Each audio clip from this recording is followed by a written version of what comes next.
खड़ा होगा। ये उग्रवादी, ये आतंकवादी है, उग्रवादी है, ये मुल्ला आतंकवादी है।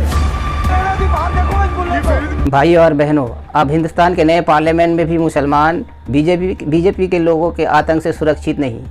बीजेपी का एक एमपी जिसका नाम रमेश भिदोरिया है, उसने एक मुसलमान एमपी जिसका नाम कुंवर दानिश अली है जो बीएसपी का एमपी है, उसने उसको पार्लियामेंट में ऐसा टेरोराइज़ किया कि लगता है कि उसके भाषण से कि उसको वो मार ही देगा।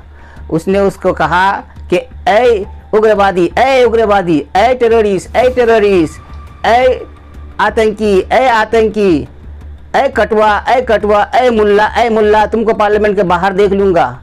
जब पार्लियामेंट में एक बीजेपी का एमपी इस तरह का रवैया अख्तियार कर सकता है, इस तरह धमकी मुसलमान को, एक मुसलमान एमपी को दे सकता है, तो बाहर जहाँ बीजेपी शासित राज्य है, बीजेपी शासित हुकूमत है, वहाँ की हुकूमत मुसलमानों के साथ क्या कर रही होगी? वहाँ के एमपी एमएलए, वहाँ के बीजेपी के कैडर मुसलमानों के साथ क्या रवैया कर रहा होगा?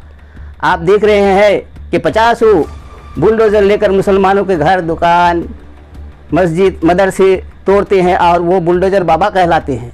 मुसलमानों के जो कत्लेआम करते हैं वो हिंदू हृदय सम्राट कहलाते हैं। मुसलमानों को, बेगुनाह मुसलमानों को यूएपीए एनएसए लगाकर जेल में बंद कर देते हैं।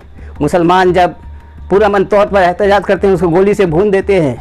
और मुसलमान कोई एमएलए अगर असेंबली में बैठकर कोई भाषण देते हैं तो उनको जेल में भर देते हैं, उनके खिलाफ कार्रवाई करते हैं। तो इस तरह की एक एमपी ने जो मुसलमानों के खिलाफ, पूरे कौम के खिलाफ इस तरह के भाषण दिए, तो इसको अरेस्ट होना चाहिए, क्योंकि ये पूरे कौम के खिलाफ, पूरे देश के खिलाफ, पूरे इंडियन कानून के खिलाफ इसने भाषण दिया है। पूरे मुसलमान को खुलेआम उसने गाली दिया है। मुल्ले, कटवे, भरवे, किस तरह के गाली दिए हैं जो नाकाबिले बर्दाश्त है। बीजेपी ने तो अपनी सरकार में मुसलमानों को मुस्लिम मुक्त सरकार कर ही दिया है। ना अपने पार्टी में कोई एमएलए है उसके, ना एमपी है। अब वो पूरे मुल्क से मुस्लिम मुक्त भारत चाहते हैं, लेकिन ये नामुमकिन है। 20-25 करोड़ मुसलमानों को ख़त्म कर देना ये कोई खेल का बात नहीं है।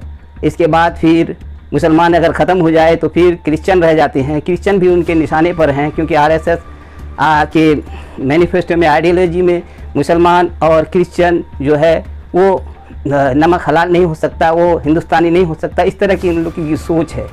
तो यहाँ तो एक नंबर पर मुसलमान टारगेट है, फिर क्रिश्चियन हैं, सिख्स हैं, दलित हैं। तो इतने सारे लोगों को बीजेपी ख़त्म नहीं कर सकता, लेकिन टेम्पोररी वोट के लिए वो इस तरह के पेतरेबाजी लोगों को डिवाइड एंड रूल कर सकते हैं अंग्रेजों की तरह, लेकिन ज़्यादा दिनों तक ये नहीं चल सकेगी। इसलिए माइनॉरिटीज़ को मुनज़्ज़म होना चाहिए, बीजेपी की इन साजिशों को बेनकाब करना चाहिए और सारे जो माइनॉरिटीज़ है, मुस्लिम, क्रिश्चियन, सिख्स, दलित, इन लोग को मिलकर बीजेपी के खिलाफ अपना एक मुनज़्ज़म और उस बीजेपी के आइडियोलॉजी से आगाह रहना चाहिए और अपने आप को मजबूत बनाना चाहिए।